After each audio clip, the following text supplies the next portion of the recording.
আপনার বয়স যদি 40-এর উপরে হয় তাহলে আপনি 5টা টেস্ট করবেন।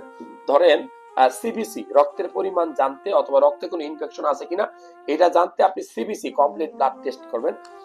কিডনি ভালো আছে কিনা এটা জানতে সিরাম ক্রিয়েটিনিন টেস্ট করবেন। আপনার লিভারটা ভালো আছে কিনা জানতে আপনি এইচজিবিডি টেস্ট করবেন। আপনার পেটের ভিতরে কোনো টিউমার আছে কিনা, কিডনিতে কোনো পাথর আছে কিনা, পিত্তথলিতে কোনো পাথর আছে কিনা জানতে একটা আল্ট্রাসোনোগ্রাম করবেন পুরো পেটে। এছাড়া হার্ট ভালো আছে কিনা একটা ইসিজি, রক্তে কোনো কোলেস্টেরল আছে কিনা এটা জানতে লিপিড প্রোফাইল টেস্ট করবেন। এই সকল টেস্ট করতে এভারেজ 4 থেকে 5,000 টাকা লাগবে। সো আপনারা চাইলে বছর অন্তত এই টেস্টগুলো একবার করে দেখতে